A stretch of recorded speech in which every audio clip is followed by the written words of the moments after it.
Assurez-vous d'être abonné à la chaîne YouTube de Cinémaniacs afin de participer à nos concours, de cliquer j'aime ce contenu si vous appréciez nos épisodes et de nous suivre via nos différents réseaux sociaux. Sur ce, bienvenue à Cinémaniacs. Bonjour à tous, Daniel Lumière pour Cinémaniacs. Aujourd'hui, dans cet épisode-ci, on va vous parler un peu de Black Widow, finalement disponible sur Disney+, et dans les salles de cinéma. En tout cas, pour ce qui est du Canada et de l'Amérique du Nord. Je sais qu'en Europe, il y a des dates qui ont sorti un peu plus tôt. Mais nous, on l'a eu vendredi le 9 juillet.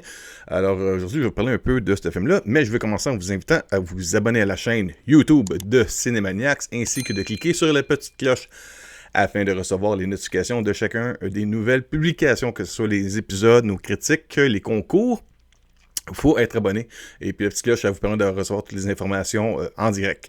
Ouais, c'est ça. Bon, ok. Comment je peux bien vous commencer ça? On va parler Black Widow. Je mets en situation, par exemple, tous les films de Marvel, pour moi, ont été vus au cinéma. Quand on parle du premier avec Iron Man, Hulk, Incredible Hulk plutôt, jusqu'au dernier Spider-Man.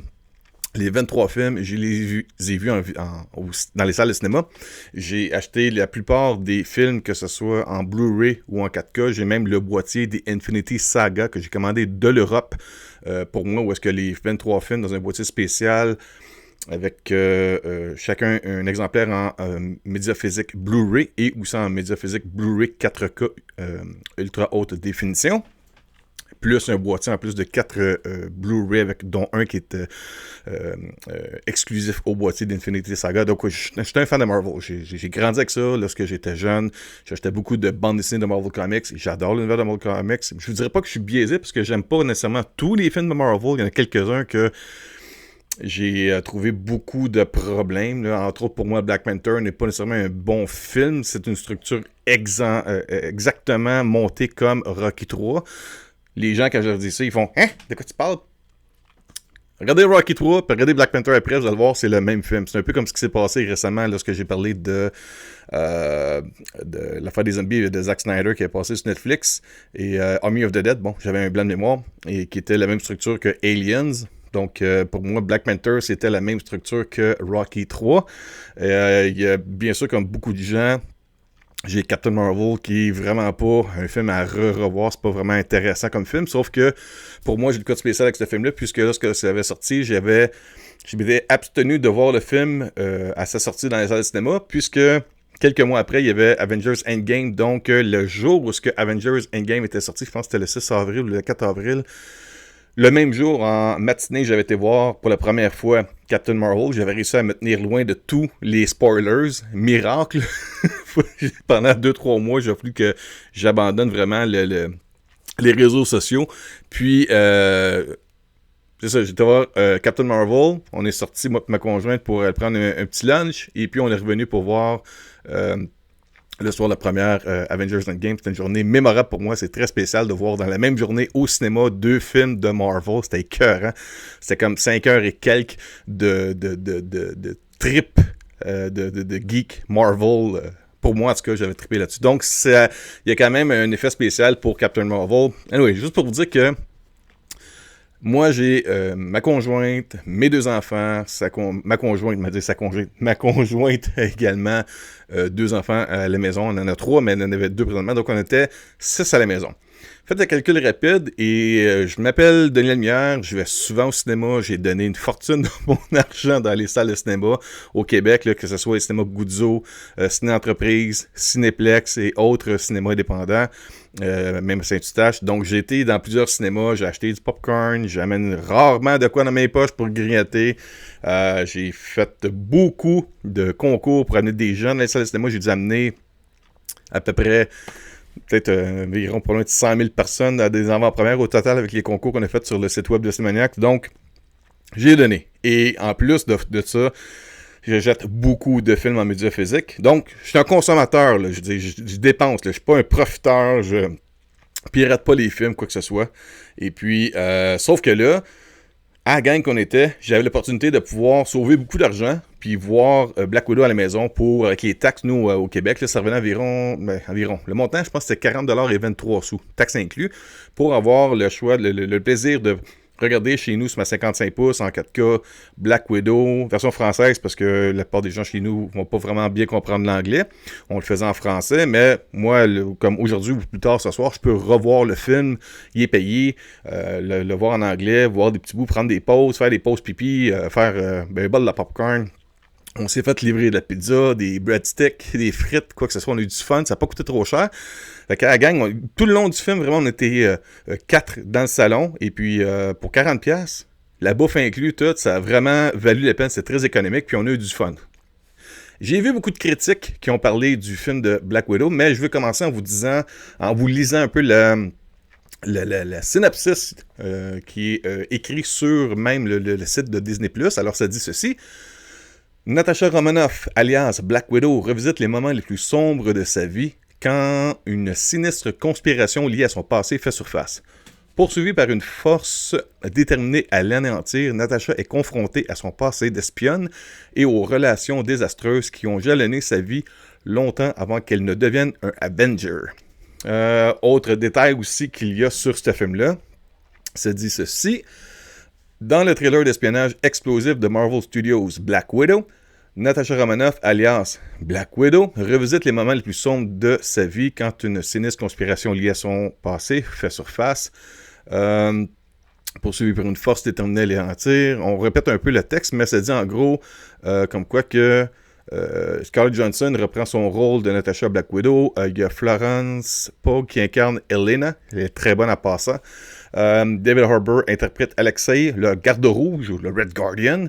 Il y a Rachel Wells qui joue le rôle de Melina. Et Black Widow, c'est le premier film de la phase 4 de l'univers cinématographique de Marvel. Ça, on peut en revenir un peu là-dessus, je vais vous expliquer pourquoi. Qui a été réalisé par Kate Shortland et produit par, bien sûr, Kevin Feige, notre maître incontesté, Dieu créateur de l'univers du MCU. Et ça dit aussi, certaines séquences ou certains motifs lumineux clignotants peuvent affecter les téléspectateurs photosensibles. Alors, il y a ça ici. Bon. Est-ce que j'ai aimé le film? J'ai adoré le film. J'ai vraiment, vraiment aimé ça. Est-ce que c'est le meilleur film du MCU? Non! Non!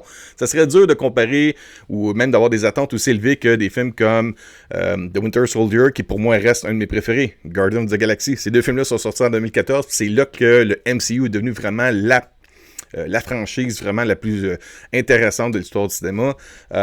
Bien sûr, Infinity War, Endgame, Civil War, les Spider-Man, même quand on réalisait que Spider-Man ferait partie de l'univers de Marvel, le côté fantastique de Doctor Strange, le côté humoristique et espiègle des films de Ant-Man. Il y a tellement de films là, que je suis sûr que j'en oublie. L'acting de Chris Hemsworth dans le personnage de Thor, qu'on n'aurait jamais pu croire qu'on peut prendre un personnage mythique comme Thor et l'intégrer avec des personnages scientifiques comme Ant-Man ou technologie comme Iron Man ou des Bruce Banner. En tout cas, c'est incroyable. Black Widow, c'est un film qui bouche un trou, en gros. Moi, ce que je veux vous dire, c'est que je fais souvent ça aussi avec d'autres critiques. Quand je finis un film, souvent, je vais dire « Ah, ce film-là ressemble à ça, ça et ça. » Ça vous aide un peu peut-être à comprendre comment j'ai perçu le film. Puis peut-être pour vous, sans vous dire quoi que ce soit du film, ça vous donne une idée un peu, si vous avez vu les références que je vais vous parler, comment est structuré ce film-là. Alors, pour moi, ce que j'ai perçu dans Black Widow, il y a beaucoup du Salt, qui était interprété par Angelina Jolie. Beaucoup de Missions Impossibles. Il y a du Jason Bourne là-dedans. Il y a surprenamment du G.I. Joe là-dedans. Et là, quand je parle de G.I. Joe, c'est les films de G.I. Joe, mais montés d'un cran. Avec le cachet le prestige de Marvel Studios. Et aussi, il y a beaucoup d'inspiration par rapport à la série américaine de télévision qui s'appelle justement The Americans. Faites vos recherches là-dessus, The Americans. Il y a beaucoup d'inspiration, même que le film Black Widow commence beaucoup. On dirait vraiment que c'est un segment de la série The Americans qui est présenté à l'écran dans le film de Black Widow. Je vais vous parler des pour et après ça, je vais parler des contre. Les pour moi, il y a plusieurs scènes d'action, c'est incroyable. Depuis quelques mois, on est gâté quand même sur Disney+, avec des séries comme WandaVision, avec The Falcon and the Winter Soldier, avec Loki, il y a la série d'animation qui s'en vient très bientôt, What If. Mais lorsqu'on voit un film comme Black Widow, après une demi-heure, 3/4 heures, tu réalises que tu regardes pas un épisode de Disney+. Il y a du budget à l'écran, ça paraît. Il y a beaucoup de mayhem, qu'on pourrait dire, d'explosions, de scènes d'action, de véhicules lourds qui détruisent tout sur leur passage, de motos, de poursuites de véhicules, d'armes à feu, de combats, d'arts martiaux. C'est assez spectaculaire. Fait que ça, c'est un des plus pour ce film-là. Une connaissance approfondie du personnage principal, Black Widow. On en apprend beaucoup plus sur sa famille, sur ses ennemis, ce qui s'est passé à Budapest. L'uniforme aussi qu'elle porte dans Infinity War. Si vous regardez Black Widow, puis après ça, vous regardez Infinity War, vous allez faire que le lien directement avec l'uniforme qu'elle porte, le look qu'elle porte également de Black Widow à Infinity War. Ça complète très bien son histoire. C'est comme si tout ce qui se passait avec Black Widow, bien sûr, c'était tant des choses cachées du passé, et là, on comprend beaucoup plus qu'est-ce qui se passe sur son passé. Scarlett Johansson, elle est incroyable là-dedans. C'est son personnage, elle le connaît très bien pour le rôle de Natasha Romanoff, Black Widow. Le film aussi prépare beaucoup de choses pour la phase 4 du MCU, que ce soit pour Hawkeye, la série sur Disney+. Il y a même d'autres choses aussi pour les films. Je vous laisse voir le film si vous ne l'avez pas encore vu. Si vous êtes un fan, je ne suis pas sûr. Encore avec mes très. Je suis quand même certain que vous avez déjà vu le film. Au pire, on peut en parler dans les commentaires de la vidéo ci-dessous. Florence Pugh, qui joue le rôle de Yelena Belova, je vous dirais qu'elle tire son épingle du jeu face à Scarlett Johansson et très hâte de la revoir puisqu'elle est confirmée dans la série de Hawkeye, justement. Rachel Wells, superbe femme, encore beaucoup de charisme à l'écran, qui joue le rôle de Melina, qui a beaucoup de secrets et de twist dans ce film-là avec elle. Et David Harbour, qui joue le rôle d'Alexei, le Red Guardian. Et j'évite de parler des autres YouTubers qui semblent avoir manqué de testicules en regardant ce film-là, qui ont peur des femmes qui prennent le contrôle. J'ai adoré le personnage de David Harbour, le Red Guardian. Oui, le personnage au début semble être un personnage important et sérieux. Et oui, il devient un peu loufoque et un peu le côté humour du film. J'étais un père de famille et j'ai 2 filles. Le Red Guardian a ses 2 filles là-dedans qui sont pas... Ben, je veux pas spoiler quoi que ce soit. Là. En tout cas, il y a ces 2 filles là-dedans, Melina et... excusez-moi, pas Melina, mais Yelena et Natasha, qui sont ses 2 filles. Et je le comprends, sa façon d'agir, ses réponses, son approche avec ses 2 filles dans le film. Je ressens... sans être un super-héros, j'essaie pas de dire ça pendant tout, mais je peux comprendre la façon que le personnage agit dans le film face à ses enfants. Si vous avez vu le film de la guerre des mondes, Tom Cruise joue habituellement le gars scène d'action qui sauve le monde, et là-dedans avait ses 2 enfants à s'occuper et à protéger, donc il ne fait pas faire ce qu'il fait habituellement dans ses films. C'est un peu ce qu'on voit là-dedans. C'est pas identique, mais vous comprenez ce que je veux dire. C'est un père de famille, il a ses enfants, il pue non plus dans son prime en tant que personnage du Red Guardian. Si vous ne connaissez pas le Red Guardian était un personnage, pensez un peu, un genre de super soldat russe. Un genre de contrefaçon faite à partir du super sérum, du sérum du super soldat qui a été injecté dans le Captain America. Alors, David Harbour, chaque scène qu'il y a avec lui dans l'écran, c'est drôle, il y a l'action, c'est le fun, il y a beaucoup de charisme, c'est incroyable. C'est même surprenant, malheureusement, qu'il n'ait pas pu être à ce niveau-là, avoir été capable de tirer ses épingles du jeu pour le film de Hellboy, qui était sorti il n'y a pas longtemps avec Milla Jovovich. Mais juste pour vous dire que là, dans le Red Guardian, chaque scène qui est dedans, ça vaut le prix d'entrée du cinéma, que ce soit pour l'action, sa prestance, son charisme, son humour et ce qu'il apporte aux autres personnages autour de lui. C'est vraiment, vraiment le fun. C'est le père de la famille qui tient un peu tout ensemble, malgré tous ses défauts. Dire ça comme ça. Le côté du contre dans ce film-là. Le côté contre, trame sonore. Je vous dis pas que la trame sonore est le plus important, la pièce la plus importante d'un film, mais souvent on va dire d'un film, le casting était idéal, le scénario était parfait et la musique était à point pour un film X. Là-dedans, j'ai pas vraiment remarqué. Peut-être qu'après 2 ou 3 visionnements, je pourrais peut-être plus percer le ton de la trame sonore du film Black Widow, mais c'est plutôt lorsque vers la fin on entend la trame sonore ou la musique thème des Avengers, et ça c'est pas une question de spoilers, il n'y a pas d'Avengers là-dedans, c'est pas ça, là. Mais on entend vers la fin pour montrer qu'elle est un Avenger, on entend la musique thème du groupe, et là on fait comme oui, cette musique-là tout de suite, on la remarque. La trame sonore de Black Widow, pas vraiment débile. Sorti quelques années trop tard, ouais, ça c'est ce qu'on remarquait un peu tout le monde lorsqu'on a fini le film, on s'est tous pas mal dit la même chose. Oui, il y a eu la pandémie qui a retardé la sortie d'un an, mais même là, ce film-là aurait dû sortir juste après Captain America Civil War et avant Infinity War des Avengers. Ça aurait été un bon tampon, un peu comme ce qu'il y a eu avec Captain Marvel. Autrement dit, l'idéal d'expliquer cette histoire-là, pas au complet par exemple, parce que si vous voyez le film de Black Widow, vous allez comprendre qu'il y a des choses qui n'aurait pas pu expliquer si ça aurait sorti avant, bien sûr, mais à 97% du film, il aurait pu être utile et beaucoup mieux présenté, plus dans l'ambiance et dans le déroulement, l'anticipation de l'univers du MCU, si ce film-là aurait été présenté juste après Captain America Civil War et avant Avengers Infinity War. Ça aurait été un bon tampon entre ces deux films-là. Fait que tu aurais eu Captain America Civil War, Black Widow, Infinity War, Captain Marvel, Endgame. Il y aurait eu un bon flow dans l'univers du MCU. Ce film-là était malheureusement sorti un petit peu trop tard. En plus, l'anticipation, l'excitation de Natasha Romanoff s'est dissipée puisque dans Endgame, spoilers, elle décède en sacrifice pour donner sa vie pour la pierre de l'âme. Donc, on sait où ça s'en va. Il n'y a pas vraiment de risque pour elle dans ce film-là puisqu'on sait où est-ce qu'elle s'en va. C'est un des problèmes de ce film-là. Maintenant, les méchants. Les méchants dans ce film-là ont été piètrement écrits. C'est simple. C'est juste pour dire qu'il faut mettre des méchants dans le film parce qu'ils sont... Malgré le fait que la pièce, le Red Room, où est-ce que les Black Widows sont formés, tout ça, c'est important. Ce qui gère tout ça et ce qui utilise cette force-là est sous-utilisé dans le film. Ça, c'est le côté un petit peu piètre de Black Widow.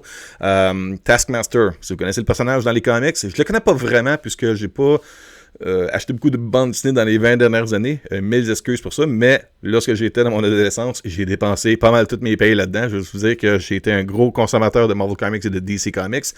Donc, Taskmaster, un personnage que je connais pas vraiment. Il est oubliable, je peux dire ça qu'ainsi. Puis, si vous pouvez comparer à d'autres méchants des films du MCU, moi, j'amènerais ce personnage-là aussi au même niveau que Ghost dans Ant-Man and the Wasp.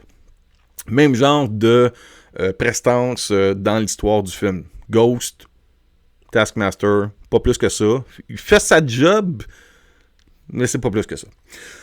Autre chose, Dreykov, qui est joué par Ray Winston. Ray Winston, on l'a vu dans Indiana Jones and the Kingdom of the Crystal Skull.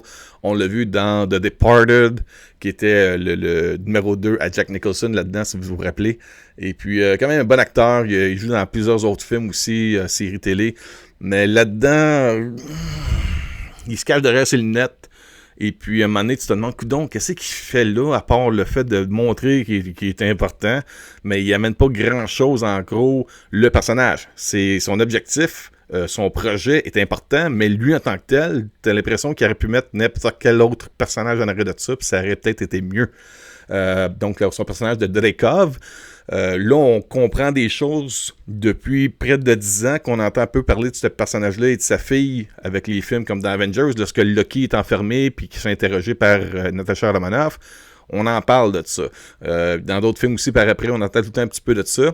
Là, on a finalement les réponses à nos questions. C'est pas mal juste le bon côté de ça, mais le personnage en tant que tel de Dreykov est sous-exploité dans ce film-là. Et le dernier, ça m'a un peu déçu. Je pensais qu'il y aurait eu plus de liens avec peut-être les Thunderbolts ou autre chose qui viendra peut-être plus tard. Là, c'est pas de quoi que je sais que vous avez pas, c'est pas ça, mais le secrétaire le secrétaire Ross, qui est rendu c'est vrai secrétaire, c'est l'ancien General Ross, joué par William Hurt. On le voit, je pense que c'est 2 fois dans le film, au début, à la fin du film. Il est là, pas grand-chose. Puis il est comme... pas sous-utilisé, mais je dirais, il est comme downgradé. C'est comme s'il deviendrait moins important. pourtant, ce personnage-là est très important dans l'univers de Marvel. Et puis, surtout pour ce qu'il peut devenir si jamais ils font évoluer comme dans les comics. Je vous dis rien, mais en tout cas. C'est ça. Ça, c'est mes déceptions. Mais c'est quand même... En gros, j'ai adoré ce film-là. C'est pas... C'est vraiment comme dans le milieu du peloton. Si, mettons, on mettait au total 24 films, ben ça serait... Mon Dieu, je fasse un top ou une liste de, mettons, mes films favoris, moyens et moins bons. C'est dans le milieu du peloton. Ça doit être comme, mettons, entre le 10 et 15e film de l'univers du MCU, au travers des 24 films qui existent maintenant par Marvel Studios. Donc, c'est pas le meilleur film, je vais pas me répéter trop souvent, mais j'ai quand même eu un méchant plaisir à regarder ce film-là. Mes filles qui sont adolescentes, j'ai ma plus jeune qui est adolescente et ma plus vieille qui vient d'être, qui a 18 ans, qui est adulte. Les deux ont gobé ce film-là. Ma conjointe, elle a adoré ce film-là. Et même moi, j'ai fait d'autres critiques par rapport à du monde qui, on dirait, frustre contre l'utilisation de l'homme blanc hétérosexuel dans des films. Vous comprenez un peu ce que je veux dire? J'ai aucun problème avec ce film-là. Je sais qu'il y a une... sans spoiler quoi que ce soit, il y a des personnages qui ont été swipés ou interchangés par rapport à leur sexe. C'est pas ça, ça me dérange pas. C'est qu'arrêter un homme ou une femme, et je dis pas le personnage, mais un homme ou une femme, ça aurait pas fait un meilleur personnage. Vous comprenez ce que je veux dire? Donc, je n'ai pas à chialer là-dessus. Et puis, écoute, je me considère chanceux de pouvoir vivre dans un ère où on est rendu avec un 24e film de Marvel. Il y en a 2 autres qui s'en viennent très bientôt, plus les séries sur Disney+. J'ai déjà, à cause de ce film-là, ça c'est une chose, ça me montre mon anticipation pour la série de Hawkeye qui s'en vient sur... Disney+, et j'ai très hâte de voir Shang-Chi and the Legend of the Ten Rings et le film The Eternals à la fin de l'année et Spider-Man No Way Home. Donc c'est ça, il y a 3 films plus au moins 2 séries. Je pense que Miss Marvel, c'est donc 3 séries sur Disney+. C'est fou le stock qu'on a à consommer. Alors d'ici là, j'espère que vous avez vu Black Widow. Laissez vos commentaires dans la vidéo ci-dessous. Ça va me faire plaisir d'interagir avec vous, de pouvoir commenter les pour et les contre de ce film-là. Je vous dis merci beaucoup. Dernière chose, peut-être vite en finissant, encore une fois, je vous invite à vous abonner à la chaîne YouTube de Cinemaniacs, de cliquer la petite cloche afin de recevoir les notifications de chacune de nos publications sur la chaîne. Et en même temps, ça vous aide à participer. On a plusieurs concours, dont un pour nos premiers 400 abonnés. C'est un Funko Pop de Captain America, Sam, qui était présent dans la série The Falcon and the Winter Soldier. Et on a aussi un Blu-ray Steelbook du film de Marvel Studios Iron Man, qui est non disponible dans le magasin, on ne peut pas avoir ça, c'est l'exemplaire Blu-ray. On offre ça dès qu'on atteint 1000 abonnés sur la chaîne YouTube de Cinemaniacs. Ça, c'est sans compter les autres concours qu'on offre pour gagner des DVD Blu-ray. Il va y en avoir d'autres aussi qui vont apparaître très bientôt. Et pour ça, vous devez être abonné à la chaîne YouTube, vous devez liker ou non liker les vidéos concours et laisser des commentaires là-dedans pour pouvoir participer. Les informations sont dans les descriptions de chacun des vidéos concours. Là-dessus, je vous laisse tranquille. Mon nom est Daniel Lemierre pour Cinemaniacs. Alors, passez un bon film. Si vous n'avez pas encore vu Black Widow, je vous conseille fortement d'aller le voir. Et non, je ne donne pas de note. J'ai aimé le film. Si vous êtes un fan de Marvel, j'ai l'impression que vous allez aimer ça vous aussi. Merci beaucoup. Au revoir.